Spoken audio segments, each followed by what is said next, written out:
The needle pierced skin. Blood welled dark against pale flesh.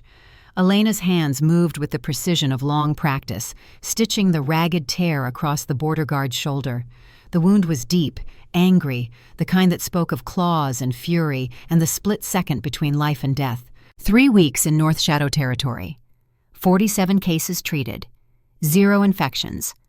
Numbers that mattered more than words in a world where competence was the only currency that bought respect. The guard, a young male named Cade, watched her work through eyes still wide with the aftermath of adrenaline. His breathing came too fast, shallow, the body's rebellion against pain and memory. "Easy," Elena said, her voice steady. "The worst is over. You're human." The words came out rough, edged with something between confusion and accusation. "Why risk yourself for us?" Elena tied off the final suture. The silk thread gleamed against tanned skin, neat and precise. She reached for the antiseptic, the sharp scent of it filling the small room that served as her surgical space. Because infected wounds don't care about species.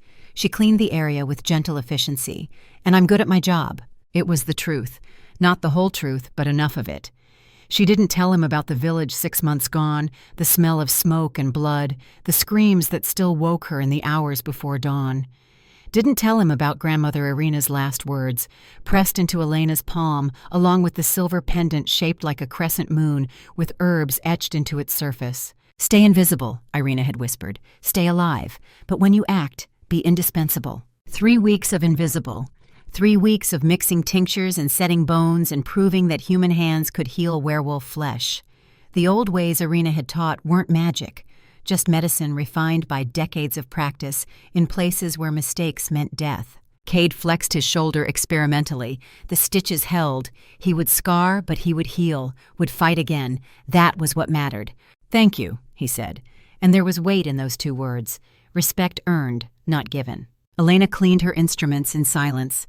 The surgical space was small, tucked into a corner of the pack house that had once been storage. Shelves lined the walls, filled with jars of herbs and tinctures, bandages and sutures. A single window looked out over the training grounds where warriors drilled in formation, their movements precise and deadly. She watched them sometimes when the medical wing was quiet, watched the way they moved as a unit, each wolf aware of the others, connected by something deeper than sight or sound. Pack bond, they called it. The thing that made them stronger together than apart. The thing she would never have, human as she was. The door opened. Diana, head healer and Elena's reluctant mentor, entered with an armful of fresh linens. She was older, silver threading through dark hair, her face lined with the kind of wisdom that came from seeing too much death and learning how to prevent it. "Cade's stitches look good." Diana set the linens on the counter, her movements efficient. "You have steady hands. My grandmother taught me." Elena dried her instruments, arranging them with care. She said in war, a medic's hands are more valuable than a warrior's claws. Diana's expression shifted, something flickering behind her eyes. Knowledge, perhaps, or memory. "Your grandmother was wise." She paused. "The Luna selection trials begin tomorrow. All females between 18 and 30 must attend." Elena's hands stilled on the scalpel she was cleaning. The Luna selection. The pack had spoken of little else for the past week. King Marcus, ruler of all 5 territories, seeking a mate, a queen, a Luna to stand beside the most feared werewolf in the region. Political theater, the warriors called it when they thought no one was listening. The council forcing his hand, making him choose when everyone knew Marcus Volkov had no interest in anything but security and strategy and the endless game of keeping his territories safe from external threats. "I'm human," Elena said. "The selection is for werewolves." The proclamation said all females. Diana's voice held something Elena couldn't quite name. Challenge, maybe, or hope. "That includes you. They would laugh me out before the first trial ended. Or you would prove that healers are as vital as warriors." Diana met her eyes. "The medical corps needs representation. Wars are won not just by claws and teeth, but by keeping fighters alive long enough to use them." The words settled into the space between them. Elena understood what Diana wasn't saying.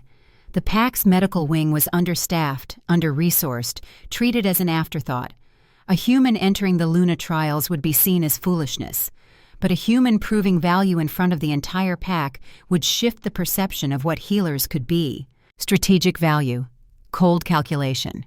The kind of gamble that might pay off if she was skilled enough, brave enough, indispensable enough. "I'll consider it," Elena said. Diana smiled. It was a small thing, but real. "Good. Your grandmother would be proud." That night, Elena lay in her narrow bed in the healer's quarters and stared at the ceiling. Moonlight filtered through the small window, painting silver patterns across rough stone. She turned the pendant over in her fingers, feeling the weight of it, the familiar grooves of the etched herbs. Irina's face rose in memory, weathered and wise, eyes that had seen too much but held kindness nonetheless. She had been old when Elena was young, ancient when she died, but her hands had never trembled when they worked, had never hesitated. "You come from a line of healers," Irina had told her once, on a night much like this one. "Women who stood between the living and the dead and chose which way the balance would tip. It's a burden, little one, but also a gift." Elena hadn't understood then. She understood now. She rose before dawn, dressed in practical clothes, leather and wool that would move with her body and stand up to whatever the trials might bring. She braided her blonde hair back tight, secured the pendant around her neck where it rested against her skin, a cool reminder of purpose. The pack house was already stirring when she emerged, warriors preparing for morning drills, servants setting out food, the low hum of voices, the padding of feet, the sense of controlled chaos that came with a population of predators living in close quarters. Elder Thaddeus stood in the great hall, his aged frame draped in ceremonial robes. Around him, females gathered, 20 of them, all werewolves, all beautiful in the way pack females were, tall and strong and radiating the kind of confidence that came from knowing exactly where they belonged in the world. Kira Blackwood stood at the front, her dark hair falling in waves, her expression one of cool certainty. Daughter of a high-ranking warrior. Pure bloodline. Everything a Luna should be by traditional standards. Elena joined the group, keeping to the edges, eyes turned toward her. Some curious, most dismissive. The human healer, the outsider, the one who didn't belong. "Attention!" Elder Thaddeus's voice cut through the murmurs. He was old, but his voice carried authority that came from decades of service. "Today marks the beginning of the Luna selection trials. King Marcus seeks a mate, a queen, a Luna to stand beside him in ruling the 5 territories." He paused, letting the weight of it settle. "The trials will test wisdom, courage, and strength of spirit. They will push you to your limits. Some of you will fail. One of you will succeed." His eyes swept across the assembled females. "The sacred pups will observe. They will assess. Their judgment matters as much as the trials themselves." As if summoned by his words, movement at the hall's entrance. 20 wolf pups trotted in, moving with the coordinated precision of a trained unit. They were young, perhaps 4 months old, but there was intelligence in their amber eyes, purpose in the way they arranged themselves in a semicircle before the assembled candidates. The largest, a black-furred male with a white mark on his chest, sat at the front. The others arranged behind him in a formation that spoke of hierarchy and discipline. "These are the sacred pups," Thaddeus continued. "Born of the pack's elite warriors, trained from birth to assess threats, identify weakness, recognize strength. They will watch you, test you. Your reactions matter." Elena studied them. Not mystical guardians, trainees, young scouts learning to read body language, assess tactical capability, identify potential assets and liabilities, using the innocence of youth to create situations where candidates revealed their true nature. The black pup's eyes found hers, held. There was something assessing in that gaze, something that reminded her of the way commanders looked at new recruits, measuring, calculating, deciding if you were worth the investment of trust. She met his stare without flinching. Let him see what she was. No pretense, no false bravado, just competence and the willingness to prove it. After a moment, the pup's tail wagged once, a small gesture but deliberate. "The first trial begins at midday," Thaddeus announced. "Prepare yourselves." The candidates dispersed. Elena returned to the medical wing, checked her supplies, organized her instruments. Diana watched from the doorway. "You're really doing this," she said. "I'm really doing this." Elena cleaned a scalpel that didn't need cleaning, just to keep her hands busy. Win or lose, it draws attention to the medical corps. "And if you win more than attention?" Elena looked up. Diana's expression was knowing, too knowing. "I'm not here for romance," Elena said. "I'm here to prove a point. Points have a way of becoming something more." Diana smiled. Your grandmother used to say that too, before she met your grandfather. Before Elena could respond, footsteps in the corridor, heavy, purposeful, the kind that made warriors straighten and servants step aside. King Marcus Volkov entered the medical wing. He was exactly as the stories described. Massive, easily 7 feet of controlled power, shoulders that seemed too broad for doorways, hands that could crush bone with casual effort, dark hair cut military short, a face all hard angles and old scars, the kind earned in combat, not ceremony. Silver blue eyes that swept the room with tactical precision, cataloging exits and threats and vulnerabilities in the space of a heartbeat. He wore no crown, no ceremonial robes, just dark combat fatigues and a silver armband on his left bicep, the only marker of rank. A warrior king, a commander, someone who had earned authority in blood and never forgotten the cost of it. Diana bowed. Elena didn't, wasn't sure if she should. Marcus's eyes found her, held. The weight of his attention was physical, pressing. You're the human. Not a question, a statement of fact. Elena Volkov. She used her surname deliberately. Common as it was, it established something. Chief Medical Assistant. I'm aware of your work. He moved deeper into the room, examining the shelves with the same tactical assessment he'd given the space. Impressive numbers. Good medicine isn't impressive. It's baseline competency. Elena set down the scalpel. What brings you to the medical wing, Your Majesty? Marcus turned. There was something sharp in his expression. Something that might have been amusement or might have been calculation.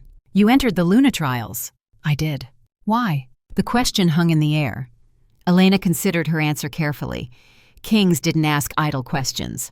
Because the medical corps is understaffed 40%, she said. Because battlefield medicine is a tactical asset that's being underutilized. Because proving a human can compete in the trials proves healers matter as much as fighters. Strategic thinking. Marcus's expression didn't change, but something shifted in his eyes. Not romantic aspiration. No, Your Majesty. Silence stretched between them. Diana had made herself scarce, disappearing into the back room with the kind of tactical retreat that spoke of long experience with powerful predators. You'll die in the first trial, Marcus said finally. Then you'll have one less applicant to worry about, sir. That got a reaction. Small, barely there, but real. The corner of his mouth twitched. Not quite a smile, but close. The trials aren't games, he said. They're designed to break you, to find the limits of your strength and push past them. Werewolves are built for that kind of stress. Humans aren't. Humans are built for adaptation. Elena met his eyes. For solving problems that can't be solved with strength alone. My grandmother treated casualties from border conflicts for 40 years. She taught me that survival isn't about being the strongest. It's about being the smartest. Marcus studied her for a long moment. Then he moved to the window, looking out over the training grounds where warriors drilled. Your grandmother, he said. What was her name? Elena Volkov. His spine went rigid. The change was subtle but absolute, the way a predator freezes when it catches an unexpected scent. Elena. The name came out carefully. Combat medic, border wars, 30 years ago. Yes. Elena's heart rate picked up. You knew her? She trained my mother's medical corps.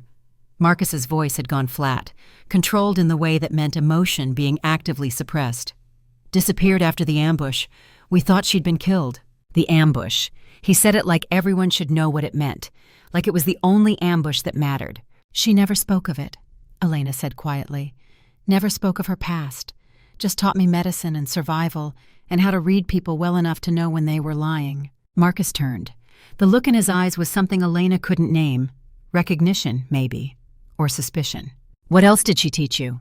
Observation protocols. Pattern recognition in symptoms, in behavior, in tactical situations. Elena heard herself using military language without thinking about it. She called it clinical assessment. It was intelligence gathering. Marcus's words were sharp, precise. Your grandmother wasn't just a medic. She was an intelligence officer. Medical Corps was her cover. She ran spy networks during the border wars. The world tilted slightly. Elena gripped the edge of the counter, processing. If she trained you, Marcus continued, then you've been taught field operative protocols without knowing what they were. She taught me to heal people. She taught you to read them, to catalog their weaknesses, to identify patterns that others miss. He stepped closer. Those are intelligence skills, valuable ones. Elena's mind raced, replaying lessons through a new lens. The way Irina had made her memorize faces, voices, behavioral tics. The way she'd taught pattern recognition in seemingly innocent contexts. The emphasis on observation, on seeing what was hidden, on understanding motivations beneath surface actions. "Why tell me this?" Elena asked. "Because if you survive the first trial," Marcus said, "I may have use for those skills." Before she could respond, a bell rang, deep and resonant, the call to assembly. "Midday," Marcus said. "The trials begin. Try not to die, Elena Volkov." He left without waiting for a response. The room felt larger in his absence, emptier. Diana emerged from the back room. "Well," she said, "that was interesting. He knew my grandmother." "It would seem so." Diana's expression was carefully neutral. "The question is, what are you going to do with that information?" Elena touched the pendant at her throat, felt the weight of it, the history she hadn't known it carried. "I'm going to survive," she said. "And then I'm going to find out what he wants." The great hall had been transformed, the long tables pushed aside, the space opened up to accommodate the pack's entire population. Warriors lined the walls, council members sat in elevated seats. The 20 candidates stood in a line, facing a raised platform where Marcus sat in a high-backed chair that served as a throne without being called one. Beside him stood Elder Thaddeus and Garrett, the beta. Garrett was tall, scarred, the kind of man who looked like he'd been forged in combat and tempered in blood, an executive officer to Marcus's command. They moved with the synchronization of long partnership, the kind built in foxholes and battles and the aftermath of survival. The 20 sacred pups arranged themselves at the platform's base, sitting in formation. Shadow, as Elena had begun to think of the black pup, sat front and center. "The first trial," Thaddeus announced, his voice carrying through the hall, "tests strategic assessment, the ability to analyze complex situations and propose solutions under pressure." He gestured. Guards brought forward a large tactical map, spreading it across a table in the hall's center. The map showed the 5 territories, borders marked, key locations noted. "You will be given a scenario," Thaddeus continued. "A military and political problem with no easy solution. You have 10 minutes to study the situation. Then you will propose your strategy." The candidates shifted. This wasn't what they'd expected. Combat prowess, maybe. Displays of strength or speed or pack loyalty, not tactical analysis. Marcus leaned forward slightly in his chair, his attention focused. "The scenario," Thaddeus said, "is as follows. The Northern Territory Alpha requests asylum for 200 refugees fleeing rogue attacks. Accepting them risks resource strain and possible rogue pursuit into our territory. Rejecting them violates ancient hospitality codes and risks alienating a potential ally. You have 10 minutes. Begin." The candidates moved forward, studying the map. Elena hung back, watching first. Observation before action. Irina's first rule. Kira stepped forward after 3 minutes, confident, certain. "I would reject the request," she said. "Security is paramount. We cannot risk our pack's safety for outsiders, regardless of tradition. 200 refugees require significant resources. Our duty is to our own people first." Murmurs of approval from some warriors. Marcus's expression didn't change. Another candidate spoke. "I would accept them. Honor demands it. The ancient codes exist for a reason." More murmurs, divided opinion. A third candidate proposed compromise. Accept half, 100 refugees, show mercy while limiting resource impact. The answers continued. Each candidate speaking with varying degrees of confidence, proposing solutions that ranged from absolute refusal to unconditional acceptance, with various compromises in between. Elena studied the map. Not the borders or the terrain, but the pattern. 200 refugees moving as a single group.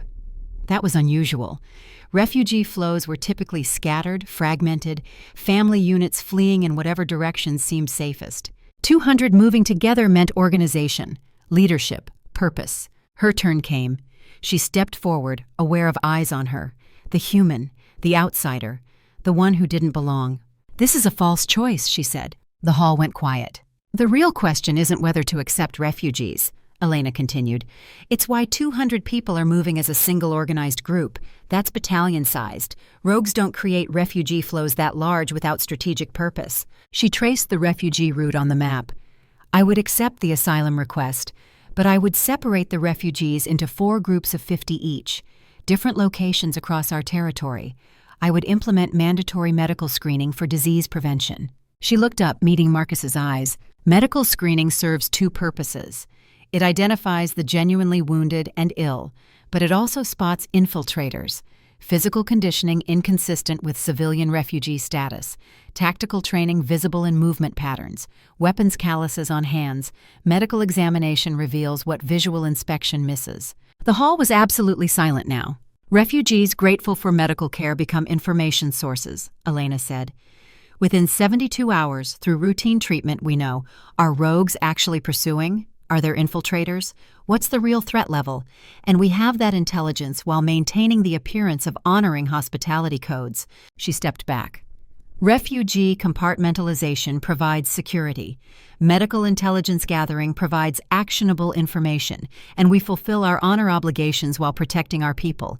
That's my assessment. Marcus stood.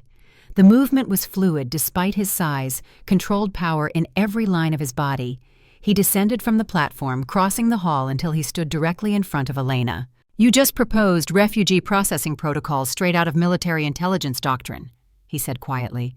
"Compartmentalization, medical intelligence gathering, counterintelligence screening. Where did you learn that?" "My grandmother taught me that medical care is information gathering," Elena replied. "Wounded people talk. Infection patterns reveal troop movements. Burn patterns identify weapon types. I thought that was clinical assessment." "It is," Marcus said, "when you're running a spy network." He turned to address the hall. "The human candidate advances." Shock rippled through the assembled pack. Kira's expression went tight with anger. Other candidates looked confused, disbelieving. "The trial is complete," Thaddeus announced. "Candidates, you are dismissed. Rest before tomorrow's challenge." The hall emptied slowly. Elena found herself surrounded by the sacred pups. They pressed close, tails wagging, examining her with those two intelligent eyes. Shadow bumped against her leg, then trotted toward the exit, looking back as if expecting her to follow. She did. The pup led her through corridors, past the main pack areas, into a section of the pack house she hadn't seen before. A wing that smelled of oil and leather, and the particular scent of spaces where serious work happened. Shadow stopped at a door, scratched once. "Enter!" Marcus's voice came from within. The war room was exactly what it sounded like. A large table dominated the center, covered in maps and reports and intelligence documents. Walls lined with tactical charts. Communications equipment in one corner. The kind of space where strategies were planned and battles were won before the first claw was ever unsheathed. Marcus stood at the table, Garrett beside him. Both turned as Elena entered. "Shadow brought you," Marcus observed. "He's learning initiative. Good." The pup sat, looking pleased with himself. "Close the door," Marcus said. Elena did. The lock's click seemed very loud in the sudden quiet. "What I'm about to tell you stays in this room," Marcus said. "Understood?" "Yes, sir." He gestured to the table. The map showed the 5 territories, but there were additional markings. Red dots clustered along certain routes, notes in tactical shorthand. "For the past 6 months, silver weapons have been appearing in rogue attacks," Marcus said. "Silver bullets, silver blades, equipment that rogues shouldn't have access to." Elena studied the pattern. The dots formed routes, supply lines. "Someone's arming them," she said. "Yes." Garrett's voice was rough, the sound of old damage. "Intelligence suggests the source is internal. Someone with access to pack armories is smuggling weapons to rogues. You have suspects. 3. Marcus pointed to names on a list. "All council members, all with access and opportunity, but no proof. And moving against council members without evidence would fracture the pack, possibly trigger civil conflict." He looked at her directly. "The Luna trials create opportunities, social events, candidates mingling with council members, access to areas normally restricted, everyone's attention divided by ceremony and tradition." "You want me to gather intelligence?" Elena said. "I'm asking for help." Marcus's correction was deliberate. "There's a difference." "What kind of help?" "Observation, the skills your grandmother taught you, who's nervous, who's lying, who meets privately, medical details, stress markers, behavioral inconsistencies." He paused. "I need eyes on the suspects, eyes that don't look like they're watching." Elena studied the maps, the red dots, the supply routes, the names of council members who might be trading pack security for profit or power or whatever currency traders dealt in. "If I agree," she said, "I need full intelligence briefings. Can't identify patterns without context. Can't spot inconsistencies without knowing what consistent looks like. You'll have it. And I need immunity from pack law while operating. Can't gather intelligence if I'm worried about violating territorial protocols I don't fully understand. Marcus's expression might have been approval, might have been respect. Granted. Then I'm in. Elena met his eyes. Not for romance, not for status, for the mission. Understood. Garrett pulled out additional files. Suspect 1, Senator Aldrich, my father's old advisor. Survived the ambush because he was delayed, has pushed hardest against territorial integration. Suspect 2, Counselor Bren, controls Southern Border Patrols, access to armory records. Suspect 3, Elder Marcus's own cousin, medical corps oversight, would know healing protocols, supply chains. Elena memorized the faces, the details, the patterns of behavior documented in surveillance reports. The second trial is tomorrow, Marcus said. Mass casualty scenario. You'll be tested on field medicine under pressure. Perform well. Maintain your cover as a candidate. But watch the crowd. Council members will attend. See how they react to stress, to unexpected situations. What am I looking for specifically? Whoever's running this operation will be nervous, Garrett said. The trials draw attention, create unpredictability. Smugglers like routine, controlled environments. This disrupts that. Marcus's hand went to the table's edge. A slight tremor ran through his fingers before he clenched them into a fist. The movement was minute, controlled, but Elena's trained eye caught it. Stress markers, fatigue, possibly more. When did you last sleep? She asked. The question seemed to surprise him. Irrelevant. It's not. You're running operations on compromised cognitive function. That gets people killed. Don't presume to diagnose me. I'm a medic. Diagnosis is my function. Elena kept her voice level. You have classic combat fatigue markers, hand tremors, hypervigilance, flat effect except when discussing tactical situations. If you were my patient, I'd order 72-hour stand down. Silence. Garrett's expression was carefully neutral, but something flickered in his eyes. Concern, maybe, or recognition of truth too long ignored. I can't stand down, Marcus said finally. His voice had gone quiet, controlled in the way that meant he was admitting something difficult. If I stop, I see them, my unit, dying. The admission hung in the air, vulnerable, real. Then we work through it, Elena said, but not by ignoring it. Combat fatigue untreated becomes combat ineffectiveness. You know this. I know a lot of things. Marcus's jaw tightened, including that showing weakness gets you killed. Acknowledging limits isn't weakness. It's tactical assessment. She moved to the maps, studying the casualty reports from the ambush 5 years ago. You survived something that should have killed you. That leaves marks. Pretending they don't exist doesn't make you stronger. It makes you brittle. Marcus stared at her. Then unexpectedly he laughed. It was a short, sharp sound, rough from disuse. You sound like someone I used to know, he said. Your mother? My medic, killed in the ambush. The humor drained from his expression. He used to tell me the same things. That commanders who don't sleep make mistakes. That tactical planning requires clear minds. That admitting you need help is strategic intelligence, not character failure. He moved to the window. Outside, twilight was falling across the training grounds. I lost 80% of my unit that day, he said. Walked into an ambush that intelligence should have warned us about. Didn't. My family died. My closest advisors. Warriors who trusted me to keep them safe. And you've been trying to prevent it from happening again ever since. Yes.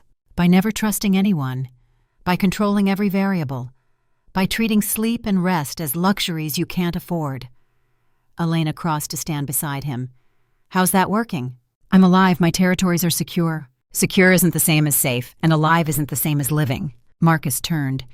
Up close, she could see the shadows under his eyes, the fine lines of stress around his mouth, the weight of 5 years carrying a burden too heavy for any one person, even one as strong as him. Why are you telling me this? He asked. Because you asked me to help with intelligence gathering, and the first thing intelligence officers learn is that the most important asset is the commander. If the commander breaks, the operation fails. Everything else is secondary. She held his gaze. You need me to watch council members. Fine, but I'm also watching you. Because a king running on fumes makes mistakes, and mistakes in this situation get people killed. For a long moment, Marcus said nothing. Then he nodded. Once. Sharp. Tomorrow, he said. Mass casualty scenario. Prove you can handle pressure. Then we'll talk about the rest. Elena left the war room with Shadow trotting at her heels. The pup stayed with her all the way back to the medical wing, then curled up outside her door as if standing guard. Inside, Diana waited. "You were gone a long time," she said. "I was recruited." Elena stripped off her jacket, suddenly exhausted. "Not for romance, for intelligence work." "Your grandmother would be proud." "My grandmother was a spy who never told me the truth about who she was." Elena sank onto her narrow bed. "I'm not sure how to feel about that." Diana sat beside her. "Irina did what she thought necessary to keep you safe. The border wars were brutal. The ambush that killed King Marcus's family sent shockwaves through all 5 territories. Anyone connected to the old intelligence networks was hunted. She hid you to save you. By teaching me the same skills that got her hunted in the first place. By teaching you to survive in a world that's more dangerous than most people understand." Diana's voice was gentle. "Your grandmother saw war coming. She prepared you for it. That's love, Elena, the hard kind. The kind that doesn't feel gentle but keeps you breathing." Elena touched the pendant at her throat, felt the weight of legacy and lies and love tangled together in silver and memory. "Tomorrow's trial," she said. "What can you tell me about mass casualty scenarios?" Diana smiled. "Everything. We have all night." They worked until dawn. Diana talking through protocols, Elena absorbing information with the same focused intensity she'd brought to every lesson Irina had ever taught. Triage systems, resource allocation, field surgery techniques, the cold mathematics of deciding who lives, who dies, who waits. When the sun rose, Elena was ready. The second trial was held in the training grounds. 30 werewolves lay scattered across the field, actors playing wounded warriors, some with obvious injuries, others with hidden trauma, all of them trained to respond realistically to treatment or neglect. The candidates stood at the field's edge, 20 minutes to save as many as possible. Kira charged in, trying to fight imaginary enemies. Others panicked, scattered, treated randomly without system or strategy. Elena walked into the field with Diana's lessons fresh in her mind. She didn't run, didn't panic, did what Irina had taught her. She assessed. 5 minutes cataloging casualties, identifying true emergencies versus manageable injuries versus those already beyond saving. Then she moved. Black tags for 3 casualties too far gone. Red tags for 8 immediate life threats. Yellow tags for 12 delayed but stable. Green tags for 7 walking wounded. She worked through red tags with brutal efficiency. Tourniquet on arterial bleed. Chest decompression with improvised equipment. Airway management. Each action precise, practiced, the muscle memory of years training with a grandmother who had treated real casualties in real wars. Bystanders became assistants. "You, pressure here. You, elevate his legs. You, clean water and cloth." The crowd watched in silence. Marcus stood at the field's edge, Garrett beside him. The sacred pups sat in formation, their amber eyes tracking her movements. 18 minutes gone when Elena spotted the anomaly. 1 casualty, tagged yellow, but his breathing pattern was wrong, too shallow, positioning uncomfortable in a way that suggested something internal. She knelt, palpated his abdomen, felt the rigidity. "This one's not simulation," she said loudly. "Acute abdomen, likely appendicitis. He needs surgery now." The young warrior Torin looked up at her with fevered eyes. "I didn't want to stop the trial." "You're stopping it now." Elena stood. "I need surgical equipment, immediately." Elder Thaddeus stepped forward. "Trial protocols don't allow for actual medical intervention." "I don't care about protocols. He dies in 20 minutes without intervention." Elena's voice cut through objections. "Get me a surgical kit or explain to his family why you let him die for theater." Marcus moved, one gesture. Guards brought medical supplies at a run. Elena worked in full view of the assembled pack. Field surgery stripped of ceremony or comfort, just necessity and skill and the kind of steady hands that came from knowing lives depended on precision. Incision at McBurney's point. Locate appendix. Ligate blood supply. Remove inflamed tissue. Clean. Close. The steps played out in her mind in Irina's voice, steady and sure. 23 minutes. Torin's breathing eased. Color returned to his face. The pack erupted. Not applause. Something deeper. The kind of recognition that came from witnessing competence under pressure, from seeing someone do the impossible and make it look routine. Warriors stepped forward. Torin's sister Lena, her eyes fierce, knelt. "You saved my brother. My family owes you blood debt." "No debt," Elena cleaned her hands. "Just my job." Marcus approached. He didn't speak, just looked at her with those silver blue eyes that saw too much. Then he turned to the pack. The human candidate advances. Trial complete. This time no one objected. That evening, Elena stood in the war room again. Maps spread before her. Intelligence reports. Photographs of council members at social events. Marcus pointed to Senator Aldrich in one image. He's been nervous, avoiding eye contact with other council members. Skipped last 2 packed dinners. Stress markers, Elena confirmed. Or guilt, hard to differentiate without direct observation. Garrett added notes to a tactical board. Border Patrol reported unusual activity near southern checkpoints. Someone's moving supplies after midnight. That's our window, Marcus said. Next smuggling run will be within 48 hours. We need to be ready. Elena studied the patrol schedules, the supply routes, the pattern emerging from data points. The third trial, she said. When is it? Tomorrow night. Negotiation scenario. Marcus's expression was grim. You'll be sent to rogue territory. Prisoner exchange, dangerous but necessary. Convenient timing for smugglers, everyone watching the trial, border security focused on candidate safety, supply routes less monitored. Exactly. Marcus's hand found the table's edge again, that slight tremor.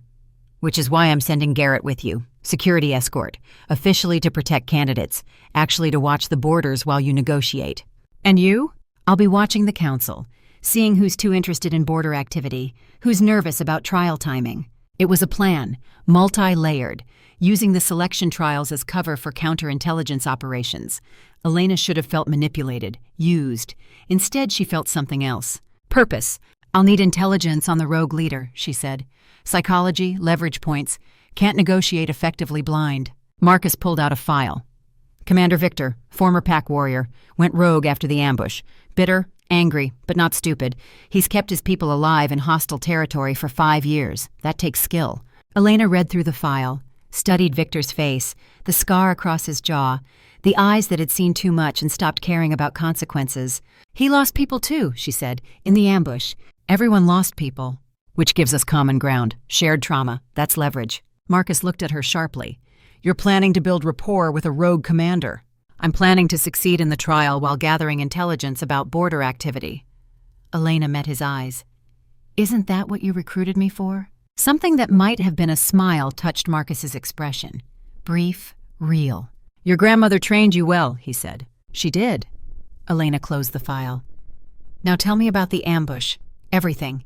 If I'm walking into rogue territory, I need to understand what made them rogues in the first place. Marcus's expression went distant, memories surfacing, old pain, old rage, carefully controlled. 5 years ago, he began, the 5 territories were fragmented, competitive.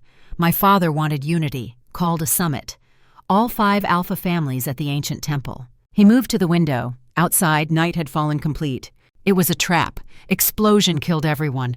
My father, my mother, my younger siblings, 80% of the combined leadership across all territories. You survived. I was on patrol, northern border, miles away. His voice had gone flat. Came back to find my family dead, my pack shattered, and intelligence that someone had fed false information. Led us all into a kill zone. Aldrich. His name came up in initial investigations, but no proof, no evidence that would stand up to council scrutiny. So he walked free, continued serving, while I rebuilt from ashes. Elena processed the information, the weight of it.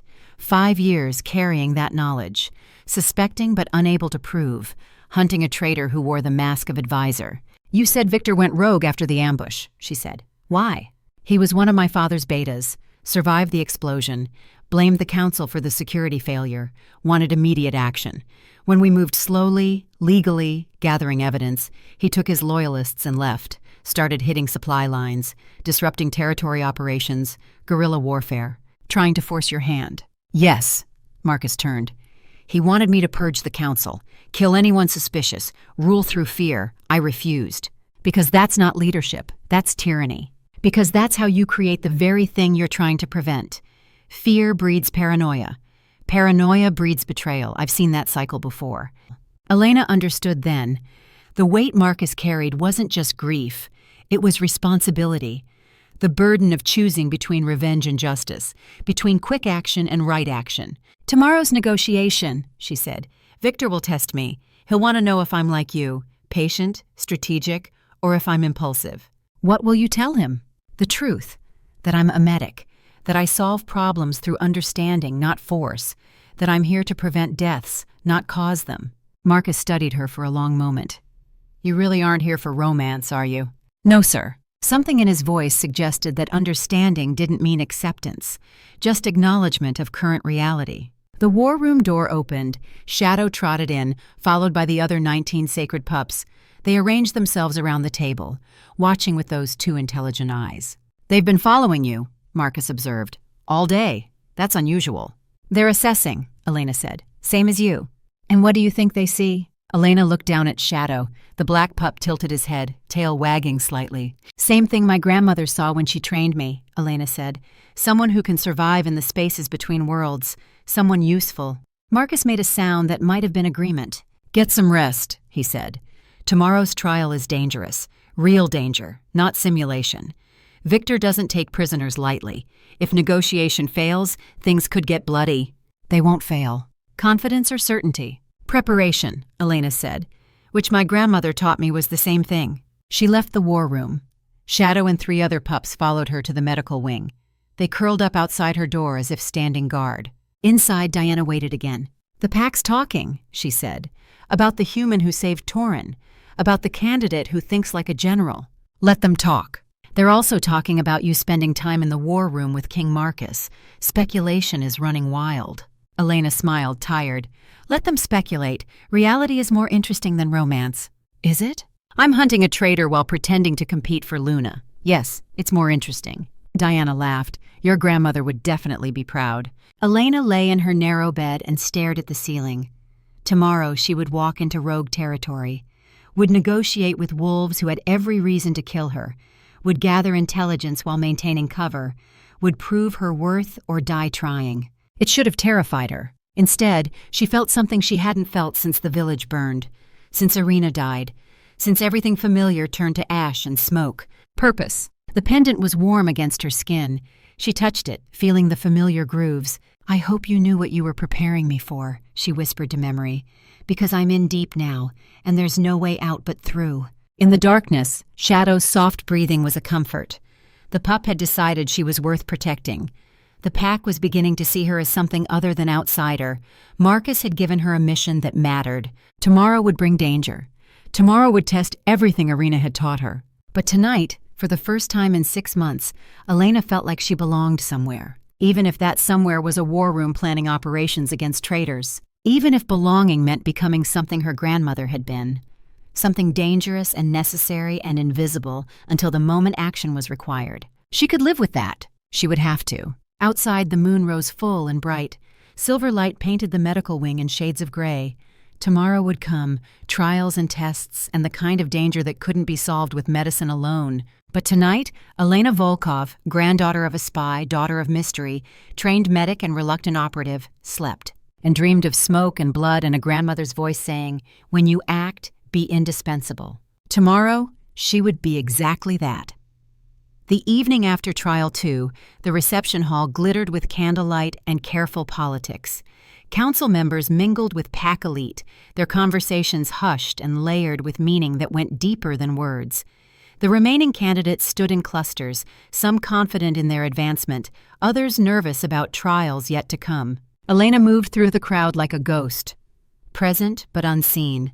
The human candidate who had somehow survived 2 trials, the medic who had performed field surgery in front of the entire pack. Interesting enough to watch, not important enough to engage. Perfect. She carried a glass of wine she wouldn't drink, sipped occasionally for appearance, while her eyes tracked movement, cataloged behavior, identified patterns. Every lesson Irina had taught her about observation came into play. Who stood too close? Who avoided eye contact? Who touched their face when speaking? That universal tell of discomfort or deception. The reception hall itself was a study in controlled chaos. Long tables lined the walls, laden with food that spoke of pack wealth. Roasted meats, fresh bread, delicacies imported from all 5 territories. A display of prosperity and power. Every detail calculated to impress visiting dignitaries and reinforce Marcus's authority. But Elena wasn't watching the food. She was watching the spaces between conversations. The moments when carefully constructed masks slipped, when true intentions flickered across faces before control reasserted itself. Counselor Bren stood near the fireplace. His posture was rigid, uncomfortable in formal clothing clearly tailored for someone carrying less tension. He checked his timepiece 3 times in 5 minutes, nervous tick, waiting for something, or someone. Elena cataloged it, filed it away alongside dozens of other observations. Kira laughing too loudly with territory alphas. Garrett positioned near exits, tactical awareness never fully disengaged. Elder Thaddeus moving between groups with the practiced ease of someone who had navigated pack politics for decades. And Marcus, always Marcus, holding court with visiting dignitaries while his eyes swept the room with predator awareness, looking for threats, for weakness, for the small tells that revealed hidden truths. Their eyes met across the crowd, brief connection, his gaze sharpened slightly. Question implicit.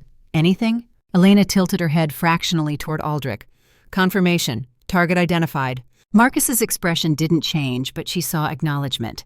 The kind of silent communication that came from shared mission focus. A team, a unit, connected by purpose. Senator Aldrich stood near the eastern windows, his silver hair catching lamplight. Distinguished, respected, advisor to 3 Alpha Kings across 4 decades. He spoke with Counselor Bren, their heads bent close, voices too low to carry. Elena drifted closer. Not directly. A wandering path that brought her within earshot while appearing aimless. Border activity is problematic, Aldrich was saying. His fingers drummed against his wineglass, rapid, nervous.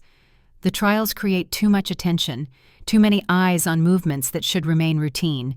The king insisted on traditional protocols, Bren replied. His voice held an edge. We cannot object without raising suspicion. Suspicion? Aldrich's laugh was brittle. As if we aren't already under scrutiny. That human girl, the way she thinks, the questions she asks, she sees too much. Elena's pulse quickened. She took another false sip of wine, turning slightly as if admiring a tapestry on the nearby wall. She's human, Bren said dismissively. A novelty. Once the trials conclude, she'll return to the medical wing and be forgotten. Perhaps. Aldrich's tone suggested he believed otherwise. But the king watches her, uses her. That's the real concern. Their conversation shifted to safer topics. Pack politics, territorial agreements, the mundane business of governance. But Elena had heard enough. She moved away, committing every word to memory. Aldrich knew she was observing, knew Marcus was using her.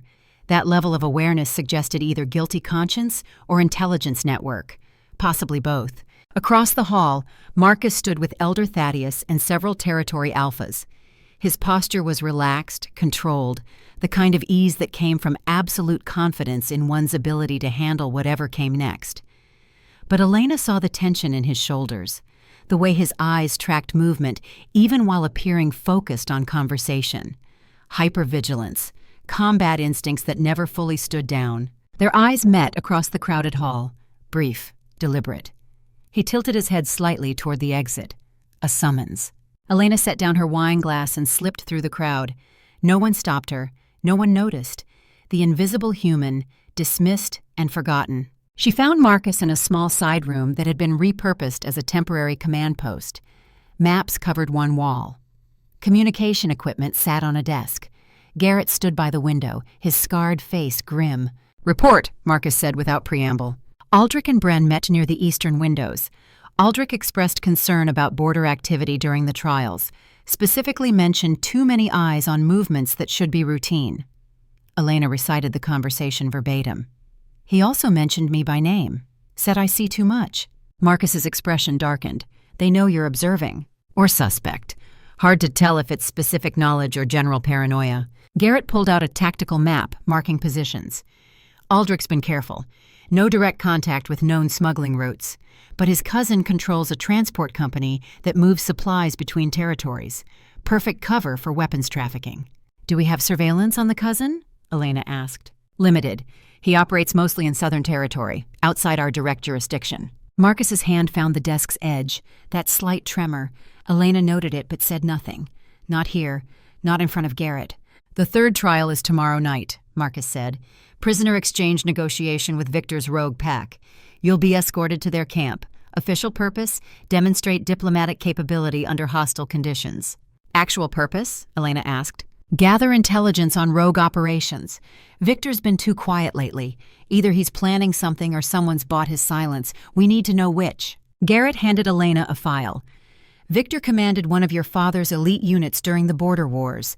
After the ambush, he took his loyalists and went rogue. Bitter, angry, blames the council for security failures that got his alpha killed.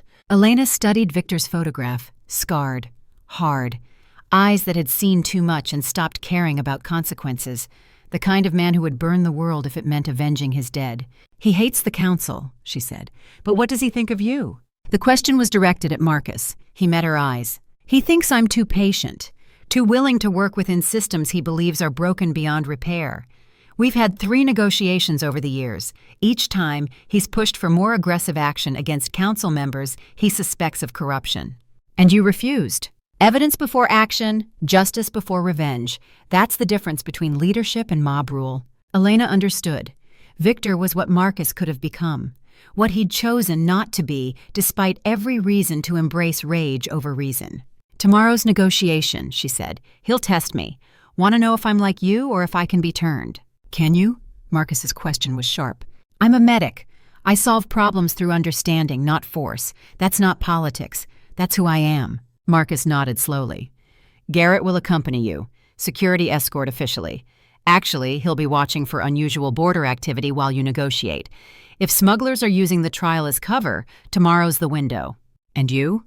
I'll be watching this council, seeing who's too interested in your movements, who asks too many questions about timing and routes. It was a plan, multi-layered, using the selection trials as cover for counterintelligence operations. Elena should have felt manipulated, used. Instead, she felt something else. Purpose. I'll need leverage for negotiation, she said. Something Victor wants that I can offer. He has 12 fighters with infected wounds, Garrett said. Camp hygiene is poor, medical supplies limited. His healer uses outdated protocols. Elena smiled. Medical care information, that's my leverage. Marcus studied her. You'll walk into a hostile camp and offer to treat the enemy. I'll offer to solve a problem he can't solve himself. That's negotiation. Find what someone needs and make them trade for it. Your grandmother taught you that too? She taught me that healers go where they're needed, even into enemy territory, especially there. The room fell silent. Outside, the reception continued, music and laughter and the careful dance of pack politics. Be careful tomorrow, Marcus said finally. Victor is dangerous, smart. He'll see through obvious manipulation. Then I won't manipulate. I'll be honest. Medic offering medical care in exchange for prisoners. Simple transaction. Nothing is simple with Victor. No, Elena agreed, but I'm good at complicated. She left the command post and returned to the reception. The evening continued for another hour before Elena pleaded exhaustion and retreated to the medical wing. Shadow and his 3 companions waited outside her door. The pups had become constant guardians, rotating shifts with military precision. Tonight, Shadow sat alert while the others dozed. Elena knelt, scratching behind his ears. You take this seriously, don't you? The pup's tail wagged once. His amber eyes were knowing. Tomorrow's dangerous, she told him. Rogue territory, hostile negotiations. Your king thinks I might die. Shadow pressed closer, a gesture of comfort or confidence, she couldn't tell which. I won't, Elena said. Die, I mean. I have too much work left to do. Inside, Diana waited with supplies, bandages, antiseptics, surgical instruments, everything a field medic might need in hostile territory. Marcus sent word, Diana said. You're to take full medical kit. He expects trouble. He expects everything to go wrong. That's how his mind works. It's kept him alive this long. Elena packed systematically. Inventory checked twice. Every instrument accounted for. Preparation prevents panic. Your grandmother would worry, Diana said quietly, sending you into rogue camps. My grandmother trained me for exactly this. Elena secured the medical pack. She just never told me why. Maybe she hoped you'd never need to use it. Or maybe she knew war was coming and wanted me ready. Elena looked up. Either way, I'm grateful. The skills she taught me, they matter here. They save lives. Diana smiled sadly. She was proud of you, even at the end. She told me once that you had the steadiest hands she'd ever seen. She never told me that. She was afraid if she praised you too much, you'd stop trying to improve. She believed competence came from constant refinement, not comfortable achievement. Elena absorbed that, another piece of her grandmother's puzzle, another layer of teaching hidden in silence and expectation. I wish I'd known her better, Elena said.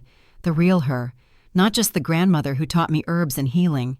You knew the parts of her that mattered most, the parts she chose to share. That's more than many children get. They worked in comfortable silence. Diana showing Elena advanced field techniques, pressure point hemorrhage control, improvised airway management, combat medicine stripped of hospital luxury. If Victor's camp is as unsanitary as reports suggest, Diana said, you'll see gangrene, sepsis, probably tetanus in untreated wounds. Treatment protocols? Aggressive debridement, high-dose antibiotics if you have them, amputation if infection's too advanced. Diana's expression was grim. But rogues won't let you amputate. They see it as weakness, would rather die than lose a limb. Then I focus on preventing it from reaching that point. Early intervention, proper cleaning, basic hygiene education. In one negotiation session, I don't need to fix everything, just enough to prove my value, make them want me to come back. Diana's eyes sharpened. You're thinking long-term, building relationships. Building assets. Victor's pack operates in territory we don't control. Intelligence from inside their organization would be valuable. You sound like your grandmother. Good. Elena closed the medical pack. She knew what she was doing. That night, sleep came slowly. Elena lay in darkness, running scenarios. Victor's psychology, negotiation tactics, contingency plans for when things went wrong. Because things always went wrong. That was the nature of hostile territory and desperate people. The pendant was warm against her skin. She touched it, drawing comfort from the familiar weight. Tomorrow, she whispered to memory. Watch over me tomorrow. Dawn came cold and gray. Elena dressed in practical clothes, leather that would protect against claws, boots designed for rough terrain. She braided her hair tight, secured the pendant, checked her medical pack one final time. Garrett waited in this courtyard with 5 warriors. They were equipped for combat, light armor, silver weapons, the kind of preparation that suggested Marcus expected the negotiation to fail. Ready? Garrett's voice was gruff. Ready. They rode north in silence. The landscape shifted from cultivated packlands to wild territory. Trees grew denser, paths narrowed. This was the space between civilization and chaos, the place where rogues thrived. 2 hours into the journey, they crossed into unclaimed territory. The warriors tensed. Hands moved to weapons. Eyes scanned the tree line for threats. Victor knows we're coming, Garrett said. He'll have scouts watching. Don't make sudden movements. Don't show fear. I'm a medic, Elena replied. I've walked into worse situations with less backup. It wasn't quite true, but confidence was tactical. Fear was contagious. She would project certainty even if she felt none. The rogue camp appeared suddenly. A cleared area surrounded by defensive positions, rough shelters, cooking fires, 40 wolves in various states of readiness. Some watched the approaching party with open hostility. Others ignored them, going about daily tasks with the kind of routine that spoke of long-term encampment. Victor stood at the camp's center, tall, scarred, exactly like his photograph but harder, more worn, the kind of man who had survived by being meaner and smarter than everyone trying to kill him. King Marcus sends a human, Victor's voice carried across the clearing. Either he's more desperate than I thought, or this is an elaborate insult. I'm a medic, Elena said. She dismounted, leaving her escort behind. Walking alone into the camp took effort. Every instinct screamed danger. She ignored them. I'm here to negotiate prisoner exchange. We have 5 of your warriors. What do you offer in return? Treatment for your wounded, medical supplies, training in proper wound care protocols. Victor laughed. It was not a kind sound. You think we need healing from a human? I think 12 of your fighters have infected wounds. I think your camp sanitation is causing more casualties than combat. I think your healer is using moss poultices on sword wounds, which causes infection rather than prevents it. The laughter stopped. Victor's eyes narrowed. How do you know our casualty numbers? Intelligence. Same way you know we're coming. Information is currency. I'm offering valuable information in exchange for prisoners. Victor studied her. Long enough that Elena felt her pulse accelerate, long enough that she became aware of 40 hostile wolves within striking distance, long enough that she remembered Marcus's warning. Victor is dangerous. Prove it, Victor said finally. Treat one of my wounded. If your methods work, we negotiate. If they fail, you join your warriors as prisoner. It was a test, a gamble, exactly what Elena had expected. Agreed. Show me your worst case. Victor gestured. A young male was brought forward. His left arm was wrapped in dirty bandages. The smell of infection was unmistakable even from a distance. Elena knelt beside him. "May I examine your wound?" The rogue looked to Victor, got a nod, allowed Elena to unwrap the bandages. The infection was advanced, red streaks radiating from a deep laceration, pus, necrotic tissue at the wound edges. Another week and he would lose the arm. 2 weeks and sepsis would kill him. "What's your name?" Elena asked as she worked. "Cade." The same name as the border guard from her early days at North Shadow. Different wolf. Same humanity. "Cade, this is going to hurt, but if I don't clean this properly, you'll lose the arm." She opened her medical pack, laid out instruments with deliberate care. Let Victor see the quality of her supplies, the precision of her organization. Debridement was brutal work, cutting away dead tissue, irrigating deep into the wound. Cade gritted his teeth but didn't cry out. Warriors didn't, even rogue ones. Elena worked with the focus that came from years of practice, Irina's voice guiding her hands. "Remove infection, promote healing, do no further harm. 20 minutes, clean wound, proper dressing, antibiotic ointment, instructions for daily care." "Change the dressing twice daily," Elena told Cade. "Keep it dry. If you see red streaks returning, come find me immediately." She stood, facing Victor. "In 3 days, that wound will show improvement. In a week, he'll have full use of the arm. In 2 weeks, he'll be combat ready." Bold promises. Medical certainty. I'm good at my job. Victor's expression shifted. Something like respect flickered behind the hardness. "You have courage, human, walking into rogue territory, offering terms to wolves who could kill you. Courage is just fear with a plan. I'm here because prisoners need retrieving and you need medical care. That's not bravery. That's transaction." "Transaction?" Victor smiled. It wasn't pleasant. "I like that. Honest. No pretense of mercy or honor, just cold negotiation." He gestured to his fighters. "Bring the prisoners." 5 pack warriors were led forward, beaten, exhausted, but alive. Their eyes found Elena. Confusion, hope, recognition of pack scent even from a human. "Treatment for all 12 wounded," Victor said. "Proper protocols taught to my healer. Supply of antibiotics for 1 month in exchange for 5 prisoners." "Agreed." Elena pulled medical supplies from her pack. "I'll need access to clean water, a workspace, and your healer present to learn." "You'll have it." The next 3 hours were intensive. Elena moved through Victor's wounded with systematic efficiency, cleaning infections, setting broken bones, teaching basic sanitation protocols that would prevent future casualties. The work revealed the true cost of rogue life. These weren't savage beasts. They were fighters struggling to survive in hostile territory with limited resources. Every wound told a story. Claw marks from territorial disputes, silver burns from encounters with pack warriors, infection from improvised field care. One fighter, young male named Ash, had a compound fracture poorly set. The bone had healed crooked, limiting mobility. Elena examined it with careful hands. "This needs to be rebroken and reset properly," she said. "It will hurt, but you'll regain full function." Ash looked to Victor, got a nod, gritted his teeth. "Do it." The procedure was brutal, necessary. Elena worked with Irina's voice in her head. Sometimes healing requires controlled damage. Break what healed wrong, set it right, accept short-term pain for long-term function. Ash didn't scream. Warriors didn't. But sweat poured down his face, his hands clenched. When Elena finished, properly splinting the reset bone, he looked at her with something like reverence. "You're good at this," he managed through pain. "I'm practiced." Elena moved to the next patient, a female with infected claw marks across her shoulder. "My grandmother taught me that medicine is about understanding systems. Fix the root cause, not just symptoms." Victor's healer watched, an older female named Sonia, suspicious at first, gradually respectful as Elena explained the reasoning behind each treatment. Sonia had been trained in old ways, herb poultices and prayer rituals. Not bad medicine for its time, but incomplete. Elena showed her modern techniques, antiseptic principles, wound irrigation, the importance of removing foreign material before closing injuries.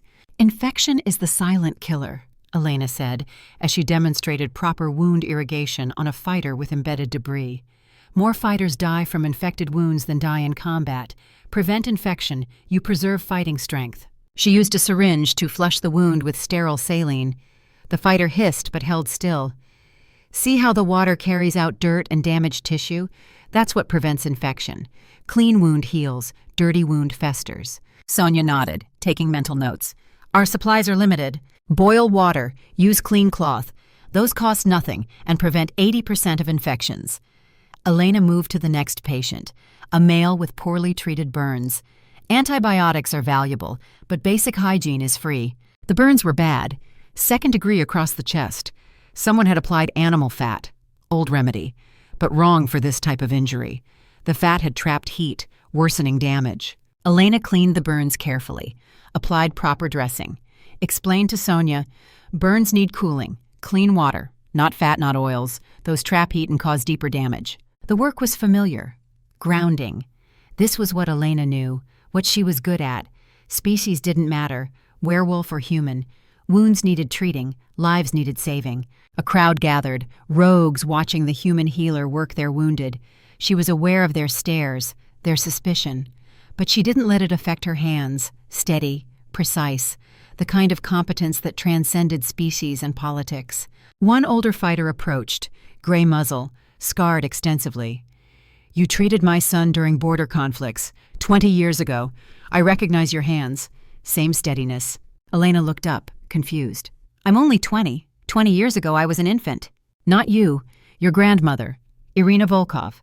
She had hands like yours, same precision, same certainty. The old fighter's eyes were knowing. She saved my son's life when pack healers said he was beyond help. I never forgot. The clearing went quiet. Victor's expression sharpened. You're Irina's granddaughter. I am. She was the best combat medic I ever saw, Victor said. Something like respect entered his voice. Saved more lives than most warriors took. She understood that healing was as vital as fighting. Elena absorbed this. More confirmation of Irina's legacy. More understanding of why her grandmother had trained her so intensely. This wasn't hobby. This was lineage, duty. The same work carried forward through generations. As the sun dropped toward the horizon, Victor approached. He watched Elena finish treating the last wounded fighter. You're efficient, he observed. I'm practiced. King Marcus trained you well. My grandmother trained me. Marcus just gave me a mission. Victor's expression changed, went distant. Elena Volkov. Elena's hands stilled. You knew her. Served under her during border conflicts. She ran medical corps for combined territorial forces. Best combat medic I ever saw. He paused.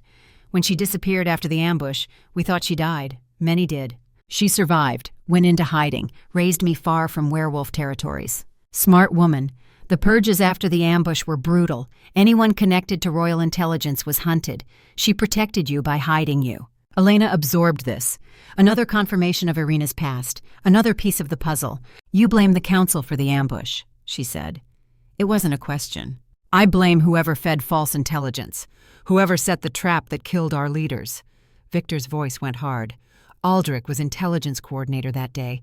His information led us into the kill zone, but no proof, no evidence, just suspicion and bodies. So you went rogue. So I refused to serve a council that might be compromised. Marcus chose patience, investigation, legal process. I chose action. He looked at her directly, which makes me the villain in his story, and him the fool in mine. Or maybe you're both trying to solve the same problem with different methods. Pretty thought, doesn't change reality. Elena finished packing her medical supplies. Your wounded will heal. Sonia has the knowledge to prevent future infections. The prisoners are ready for transport. You fulfilled the terms, Victor gestured. Warriors brought the 5-pack prisoners forward. They moved stiffly, but were unharmed beyond initial capture injuries. Tell Marcus something for me, Victor said as Elena prepared to leave. Tell him Aldrich meets with Southern Territory agents. North Ridge. Midnight runs when moon is dark. Smuggling routes through my territory. I don't stop them because knowing about corruption is more valuable than preventing it. Elena's pulse quickened. This was the intelligence Marcus needed. Proof of Aldrich's activities, location, pattern. Why tell me this? Because your grandmother saved my life during the border wars. Because you just saved 12 of my fighters. Because I'm tired of watching traitors profit while good wolves die. Victor's eyes were cold. I may be rogue, but I'm not without honor. Elena met his stare. When this is over, when we've dealt with the traitors, Marcus will need allies. People who understand that unity doesn't mean uniformity. You think Marcus would ally with rogues? I think he'll ally with anyone who shares his goal, keeping people safe, building something better than what came before. Victor smiled. It was almost genuine. You're either very brave or very naive. I'm practical. Wars end.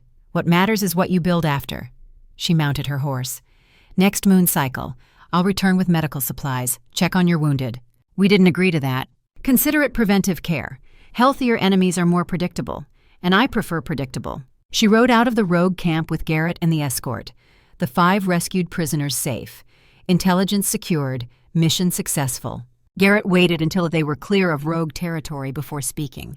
What did Victor tell you at the end? Elena relayed the information. Aldrich's midnight meetings, smuggling routes, the pattern that confirmed suspicions. That's actionable intelligence, Garrett said. We can set surveillance, catch him in the act. Tonight. Elena's voice was certain. Dark moon is tonight. If Victor's information is accurate, Aldrich will be meeting his contact. We need to inform Marcus. They rode hard, reaching pack territory as dusk fell. Marcus waited in the war room.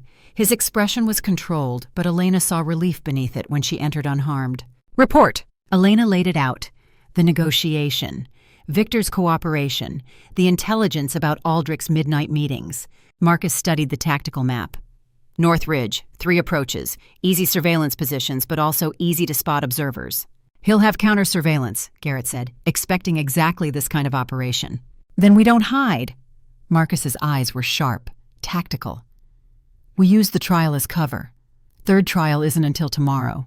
But we announce preparation runs tonight. Border security checking routes. Standard protocol before candidate travel. Aldrich expects activity.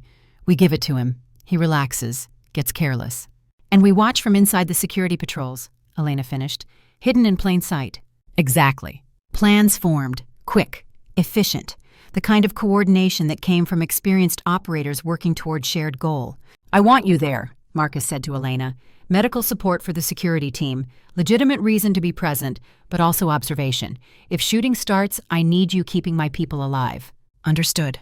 Garrett assembles team, 6 fighters, Elena, me, small enough to move quietly, large enough to handle resistance. They moved out at 10. Full dark. New moon hiding their approach. Elena rode with combat medic kit, tourniquets, quick clot, field surgical tools, everything needed for emergency care under fire. The North Ridge was exactly as described. Rocky, good sight lines, multiple escape routes, perfect for clandestine meetings. Marcus positioned his team in observation points. Garrett east, 3 warriors west, Elena and 2 fighters north. Marcus alone on southern approach. They waited. Midnight came cold and quiet. Elena controlled her breathing, focused on staying still. Warriors were good at this. Predators bred for patience. She was human, had to work harder to match their stillness. The North Ridge was exposed. Wind cut across the rocks with knife-edge precision. Elena's fingers grew numb despite gloves. She flexed them periodically, maintaining dexterity. A medic with frozen hands was useless. Time stretched. Minutes felt like hours. The kind of waiting that tested nerves and revealed character. Warriors around her remained motionless, breathing controlled, attention focused. This was what they trained for. The patience before violence, the stillness before strike. Elena used the time to catalog resources. Medical kit accessible, tourniquets ready, quick clot powder in easy reach pocket. She ran through trauma protocols in her mind. Arterial bleeding, airway compromise, chest wounds, the most likely casualties in close combat. Preparation prevents panic, Irina's voice. Always Irina's voice. Movement below, 2 figures approaching from opposite directions. Aldrich. Even in darkness, Elena recognized his bearing. The way he moved, careful, controlled. A man used to operating in shadows. And with him, a stranger. Southern Territory markers on his clothing, military bearing, the kind of posture that came from years of discipline and combat training. They met in the clearing, voices carried in night air, sound traveling differently in cold, crisper, clearer. Delayed shipment is problematic, Aldrich was saying. His voice held stress markers. Tight, clipped. Border security increased during trials. Risk of detection is higher. Then postpone. The Southern agent's voice was sharp, impatient. My Alpha pays for weapons, not excuses. Your Alpha pays for intelligence and access. Weapons are bonus. Don't forget the value of what I provide. Aldrich's tone shifted, harder, defensive. Information about King Marcus's movements, his strategic plans, deployment schedules. That's what you're buying. Silver weapons are secondary benefit. Elena's blood went cold. This wasn't just smuggling. This was espionage. Aldrich was selling intelligence about Marcus's operations to Southern Territory, compromising security, getting pack warriors killed by providing enemy with operational knowledge. The agent pulled something from his pack. Documents. Latest payment and new requirements. My alpha wants details on the Luna selection, who the king favors, political implications, potential alliances. The human, Aldrich said, bitter. He favors the human, uses her for intelligence gathering. She's more dangerous than she appears. Then eliminate her. Not that simple. She's protected. Sacred pups guard her. Garrett watches her movements, and Marcus himself has taken interest. Moving against her directly would expose me. Find a way. My alpha doesn't accept complications. Elena's pulse hammered. They were discussing her assassination, casual, clinical, as if she were merely obstacle to remove rather than person. Marcus's hand signal cut through darkness. Move in, sharp, decisive. Time for waiting had ended. They descended, fast, coordinated, warriors converging from multiple angles with the precision of practiced operators. This was what pack training produced. Synchronized movement, shared tactical awareness, unit cohesion refined through years of drilling. Aldrich saw them. His head snapped up, eyes wide, for a moment, frozen. Then survival instincts kicked in. He bolted, running for the northern tree line. Garrett intercepted, moving with the speed that came from beta genetics and combat experience. Takedown was brutal, efficient. Ankle sweep, controlled fall, arm lock. Former beta executing arrest protocols with the muscle memory of decades. The agent fought, 3 warriors engaged, claws and silver, combat that was fast and vicious. Elena stayed back, watching, ready. A warrior went down, slashed across the ribs, not fatal but bleeding heavily. She moved, combat crouch, reaching the wounded fighter, hands already reaching for supplies. Hold still, pressure here, you're fine, stay with me. The fighter's eyes focused on her, trusting. She worked fast, field dressing, pressure bandage, quick clot powder on the wound. More combat. Marcus engaged the agent directly. Size advantage, skill advantage. The agent was good. Marcus was better. 30 seconds, agent down, restrained, Aldrich secured, mission success. But cost. 2 warriors wounded, Marcus standing over the agent, breathing hard, eyes distant. Elena saw it. The flashback. The way his hands trembled. The vacant expression that meant he wasn't seeing this fight. He was seeing another one, 5 years ago, blood and bodies in the moment everything broke. Marcus, Elena's voice cut through, command tone, medic authority. I need you here, now. His eyes snapped to her, present, focused. Casualties? 2 wounded, non-critical, but I need light and clean space for proper treatment. It gave him something concrete. Mission focus. He moved. Organizing extraction. Warriors carrying evidence. Aldrich and the agent restrained and transported. Back at pack territory, Elena worked in the medical wing, treating wounded, documenting injuries. Diana assisted, silent, competent. Marcus appeared in the doorway, watching. Elena finished stitching a clean laceration, bandaged it properly, released the warrior with care instructions. All casualties treated, she reported. Full recovery expected within 2 weeks. Good work. He didn't leave, just stood there, the tremor in his hands more visible now. Aftermath, adrenaline crash, PTSD surfacing when mission focus faded. Diana, Elena said quietly, give us the room. The head healer left without comment. Smart woman, knew when to disappear. Elena approached Marcus. Sit. I'm fine. You're exhibiting combat stress markers. Sit. That's medical order. He sat, because arguing took energy and he had none left. Elena checked his vitals, pulse elevated, breathing shallow, pupils dilated, classic stress response. Talk to me, she said. What did you see? The ambush, when I was fighting the agent. His moves, similar to the ones who killed my family. Muscle memory, same training. So the Southern Territory was involved in the original attack. Or trained by whoever was, doesn't matter. Seeing those moves, it brought it all back. Elena pulled up a chair, sat facing him. Equal height, equal ground. Your response tonight was appropriate. You saw trigger, experienced flashback, managed it, completed mission. That's not failure, that's exceptional control under adverse conditions. It felt like failure. It felt like trauma. There's difference. Trauma isn't weakness, it's injury. Psychological wound that needs treatment, same as physical wound. Marcus looked at her, really looked. You sound like my medic, the one who died. Good medics say similar things, because they're true. She kept her voice steady. You've been running on mission focus for 5 years, never stopping, never processing. Tonight cracked that open. That's actually progress. Doesn't feel like progress. Healing never does. Feels like falling apart.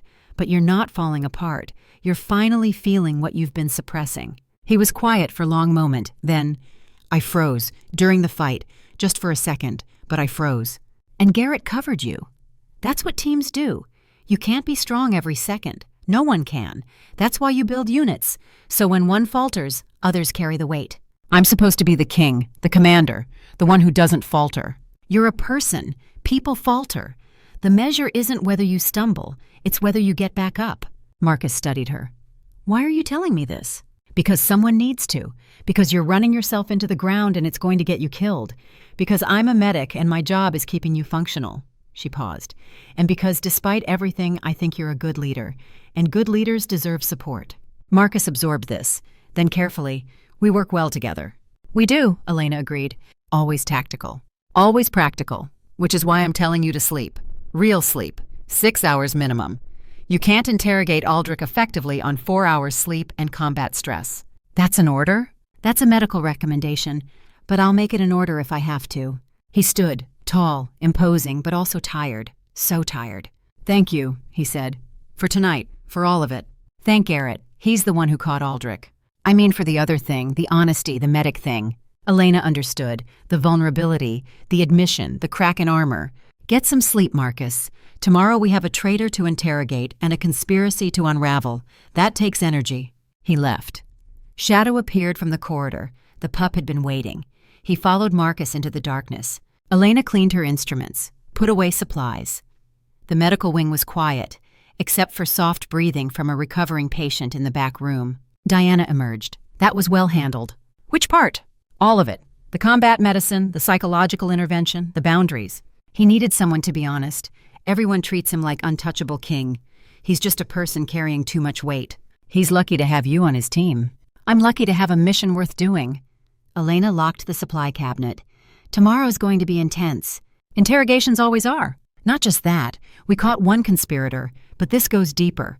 Southern Territory involvement, arms smuggling, intelligence leaks. This is bigger than Aldrich.